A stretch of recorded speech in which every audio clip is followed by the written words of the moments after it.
నిన్ననే మనందరం కూడా చూసాము.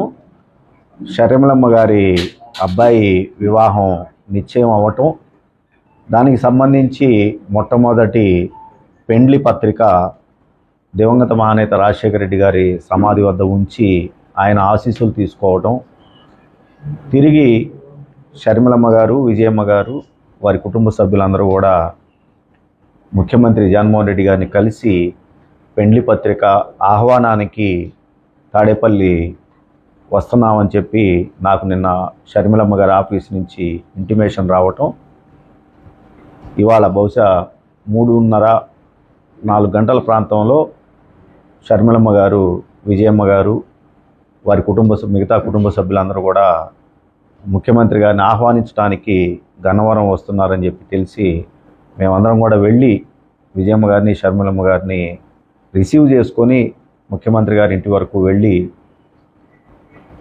ఆ పెండ్లి పత్రిక ఆహ్వానం అయిన తర్వాత మళ్ళీ తిరిగి వాళ్ళందరినీ కూడా గన్నవరం ఎయిర్పోర్ట్ వరకు కూడా సాగనంపే కార్యక్రమానికి ఇవాళ మేము చేయటం జరుగుతూ ఉందని చెప్పి తెలియజేసుకుంటాం.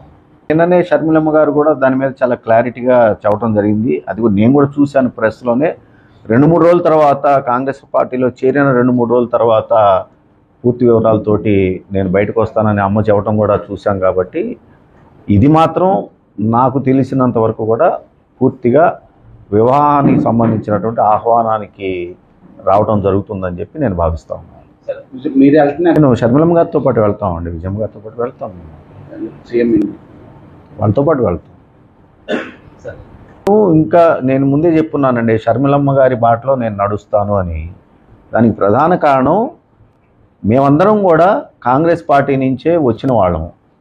ఇవాళ తిరిగి షర్మిలమ్మ గారు కాంగ్రెస్ పార్టీకి వెళ్తానని చెప్పేసి చెప్పటం, షర్మిలమ్మ గారు రేపు ఉదయం సోనియా గాంధీ గారి దగ్గర, రాహుల్ గాంధీ గారి దగ్గర, మల్లికార్జున్ ఖర్గే గారు అలాంటి పెద్దలందరి సమక్షంలో ఢిల్లీలో కాంగ్రెస్ పార్టీలో చేరుతున్నట్లుగా మనందరం కూడా వార్తల ద్వారా తెలుసుకుంటా ఉన్నాం. అది అయిన తర్వాత నేను కూడా షర్మిలమ్మ గారి సమక్షంలో ఆంధ్రప్రదేశ్లో కాంగ్రెస్ పార్టీలో చేరాలని చెప్పేసి భావిస్తూ ఉన్నాను. తర్వాత రెండవది కాంగ్రెస్ పార్టీ అనేది మరి స్వతంత్రం రాకముందు నుంచి ఉన్నటువంటి పార్టీ భారతదేశంలో. అలాంటి పార్టీకి సంస్థాగతంగా పూర్తి బాడీ అనేది ఉంటుందనేది కూడా మనందరికీ తెలిసిందే. ఏఐసి మనకి సంబంధించి ఏఐసి కానివ్వండి, పిసిసి మనకి సంబంధించి పిసిసి అధ్యక్షులు రుద్రరాజు గారు కానివ్వండి, తర్వాత కార్యవర్గ సభ్యులు అందరూ కూడా ఉంటారు. వాళ్ళందరి సమక్షంలో షర్మిలమ్మ గారి దగ్గర చేరతాము. దాని తర్వాత నిర్ణయాలు ఉంటాయి. సాధారణ ఎన్నికల సమయాల్లో మరి 175 స్థానాలకి, అదే అసెంబ్లీ స్థానాలకి, అదేవిధంగా 25 పార్లమెంటు స్థానాలకు కూడా కాంగ్రెస్ పార్టీ పోటీ చేస్తుంది. కాబట్టి దాంట్లో ఆ రోజు ఆ పెద్దలు ఎలాంటి నిర్ణయాలు తీసుకుంటే ఆ నిర్ణయాలకు కట్టుబడి ఉంటాం అనేది కట్టుబడి ఉండాలని నేను భావిస్తా ఉన్నాను. షర్మిలమ్మ గారు అనాలన్నా ఎవరు అనాలన్నా ఒక కమిటీ కూర్చొని నిర్ణయాలు తీసుకుంటారు కదా, ఆ నిర్ణయాల ప్రకారమే వెళ్తామని చెప్పేసి నేను తెలియజేసుకుంటా ఉన్నాను. కాంగ్రెస్ పార్టీ వచ్చినప్పటికీ టీడీపీకి మద్దతు ఇచ్చే విషయంలో ఉన్నట్లుగా కొంత సమాచారం తెలుస్తుంది సార్. అసలు కాంగ్రెస్ పార్టీ వస్తే తెలిపే అవకాశాలు ఉన్నాయంటారా లేదా? నాకు తెలియదండి, అలాంటిది ఉండదని చెప్పేసి నేను వ్యక్తిగతంగా భావిస్తా ఉన్నా. కాంగ్రెస్ పార్టీ టీడీపీ పార్టీ కలుస్తుందని చెప్పి నేనైతే భావించట్లా. వ్యక్తిగతంగా అలా ఉంటుంది అని చెప్పి నేనైతే అనుకున్నాను. వెళ్ళే పరిస్థితి అయితే నాకు లేదండి, నేను వెళ్ళను కూడా. ఇప్పుడు ఓటుకు నోటు కేసులో మీరు రేవంత్ రెడ్డి మీద కేసు, చంద్రబాబు నాయుడు మీద రేవంత్ రెడ్డి మీద కేసు కాంగ్రెస్ పార్టీలో చేరుతున్నారంటున్నారు. మరి వాళ్ళు కలిసి వచ్చే అవకాశం ఉంటుందంటారు? నేను ఇంతకుముందే చెప్పానండి, తప్పు ఎవరు చేసినా కూడా అది తప్పేనండి. పైగా సాక్ష్యాధారాలతో దొరికారు. ఇవాళ ఒక పార్టీలో చేరారని చెప్పేసి, లేదా నేను ఉన్నారని, లేదా నేను పార్టీలో చేరానని చెప్పేసి తప్పు ఒప్పు కాదు కదండి. నేను చేసినా తప్పు తప్పే, ఎవరు చేసినా తప్పు తప్పే. ఆ కేసులు మాత్రం ఓటుకు నోటు కేసు ప్రస్తుతం సుప్రీంకోర్టులో 2గా నేను వేసిన కేసులు కూడా మెర్జ్ అయ్యి ఒకే కేసుగా ఉంది.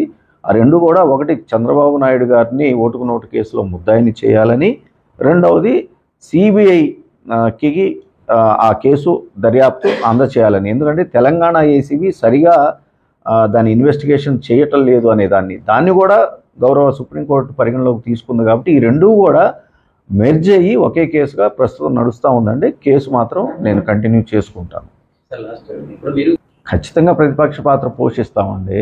ఎక్కడైతే నేను వైఎస్ఆర్ కాంగ్రెస్ పార్టీలో నాకు మంగళగిరి ప్రజలు ముఖ్యమంత్రి జగన్మోహన్ రెడ్డి గారు ఆ రోజున అవకాశం ఇచ్చారో ఆ అవకాశం ఇవ్వటానికి ఏమేమి వాగ్దానాలు మేమైతే చేస్తున్నామో ఆ వాగ్దానాల అమలులో ఈ 4.5 సంవత్సరాల కాలంలో మేము ఎక్కడైతే విఫలం చెందామో ఆ విఫలం చెందటానికి ఏమేమి కారణాలు ఉన్నాయో ఆ కారణాలని నేను ప్రజలకు తెలియజేస్తూ వాటిని చేయటానికి అమలు చేయటానికి కానివ్వండి లేదా ప్రజలకి పనిచేయటానికి కానీ అభివృద్ధిలో ఖచ్చితంగా నేను పనిచేస్తానండి. ప్రతిపక్ష పాత్ర నేను పోషిస్తాను. ప్రతిపక్ష పాత్ర అంటే ఫస్ట్ మీకు రైతుల సమస్యలు ఎక్కడైనా వాదన వినిపిస్తుంది కదా, మరి ఆ ఎజెండాతో ముందుకెళ్తారా మీరు? ఖచ్చితంగా అండి. ఎందుకంటే గౌరవ ముఖ్యమంత్రి జగన్మోహన్ రెడ్డి గారి దగ్గరికి మేము 3.5-4 సంవత్సరాల క్రితమే తాడేపల్లి మంగళగిరి రూరల్ మండలాల్లో ఉన్నటువంటి గ్రామాల్లో ఆ రోజున ల్యాండ్ పూలింగ్ అనే దాన్ని తీసుకురావడం చంద్రబాబు నాయుడు గారు మనం చూసాం. 2014-19 మధ్య ల్యాండ్ పూలింగ్ వాలంటరీ అని చెప్పి కూడా ఆ వాలంటరీకి సహకరించినటువంటి రైతన్నల మీద బలవంతపు భూసేకరణకు రావటం, చట్టం ప్రకారం బలవంతపు భూసేకరణ చేయకూడదు, అలువైవల్ సాయిల్స్ అతి సారవంతమైనటువంటి ఈ భూముల్ని తీసుకోవడానికి లేదు అని చెప్పి చట్టాలు చెప్తా ఉన్నా ఆ రోజున వాళ్ళ మీద బలవంత భూసేకరణకి చంద్రబాబు నాయుడు గారు పూనుకున్నప్పుడు మేము గౌరవ న్యాయస్థానాలను ఆశ్రయించాము. వాటి మీద రైతన్నలకే రిలీఫ్ దొరికింది. దాని మీద తర్వాత చంద్రబాబు నాయుడు గారు ఆ నోటిఫికేషన్ తీసివేయాల్సినటువంటి పరిస్థితి వచ్చినప్పుడు ఆయన పరిపాలన అయిపోవటము, ఆయన పరిపాలన అయిన తర్వాత నేను స్థానికంగా ఆ రోజున వైఎస్ఆర్ కాంగ్రెస్ పార్టీలో ఉన్నప్పుడు అక్కడ ఉన్నటువంటి రైతు సోదరుల్ని నాయకుల్ని తీసుకొని ముఖ్యమంత్రి జగన్మోహన్ రెడ్డి గారి దగ్గరికి వెళ్ళినప్పుడు అక్కడున్న ఆ సమస్యని బలవంత భూసేకరణ నోటిఫికేషన్ని తీసివేయాలి, పైగా చట్టం ప్రకారము ఆ బలవంత భూసేకరణ నోటిఫికేషన్ వ్యాలిడిటీ 1 సంవత్సరం మాత్రమే కాల పరిమితి, అది దాటిపోయింది, దాన్ని మళ్ళా ఒక నోటిఫికేషన్ కలెక్టర్ గుంటూరు వారు ఇవ్వాలి, గుంటూరు కలెక్టర్ గారితో ఒక నోటిఫికేషన్ ఇప్పించండి అని చెప్పి మేము అడిగాము.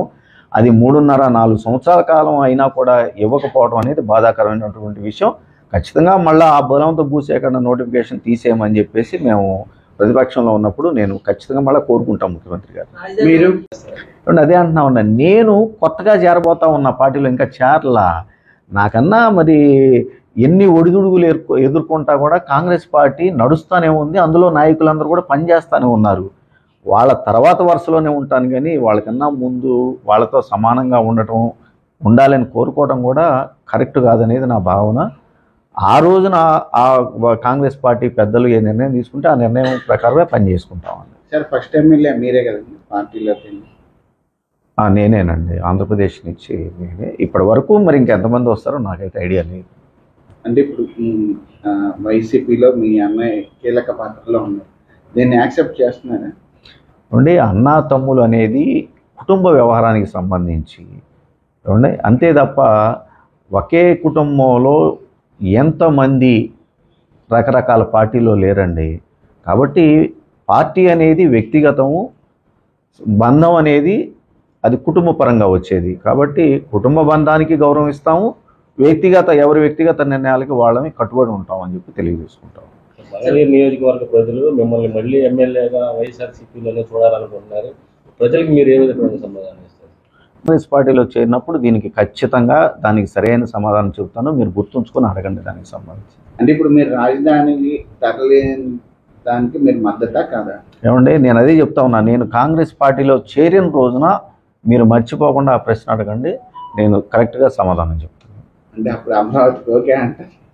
అది మీరు ఊహించుకుంటే అట్లా. అదే అంటున్నా, నేను ఒక పార్టీలో చేరినప్పుడు ఆ పార్టీ లైన్ అండ్ లెంగ్త్, అదేవిధంగా చంద్రబాబు నాయుడు గారు ఏమి చేశారు, జగన్మోహన్ రెడ్డి గారి దగ్గర మేము ఏం చేయించుకోవాలని అనుకున్నాము, ఏమి చేయించుకోలేకపోయాము, ఇవన్నీ కూడా కలిపి నేను మీకు స్పష్టంగా చెప్తాను. అంటే కాంగ్రెస్ పార్టీ స్పష్టంగా చెప్పింది మేము అమరావతి ఒప్పుకుంటున్నామని. అదే చెప్తా ఉన్నానండి. కాంగ్రెస్ పార్టీ లైన్ ఏంటి, చంద్రబాబు నాయుడు గారు ఏ విధంగా అక్కడ పొరపాట్లు చేశారు రాజధాని పేరుతోటి, జగన్మోహన్ రెడ్డి గారు ప్రభుత్వం వచ్చిన తర్వాత మేము ఏమి చేపించుకున్నాము తాడేపల్లి మంగళగిరి మా నియోజకవర్గానికి సంబంధించి రైతన్నలకి, దానికి జగన్మోహన్ రెడ్డి గారి దగ్గరికి వెళ్ళటం, ఆయన అడగటం, జగన్మోహన్ రెడ్డి గారు ఈ 3.5-4.5 సంవత్సరాల కాలంలో దాన్ని అమలు చేయకపోవడం, మేము అడిగినటువంటి కోరికలని, ఇవన్నీ కూడా ఖచ్చితంగా నేను చెప్తానన్నారు. రేపు కాంగ్రెస్లో చేరిన చేరిన తర్వాత మీరు అడగండి, ఖచ్చితంగా చెప్పు. ఆంధ్ర రాష్ట్ర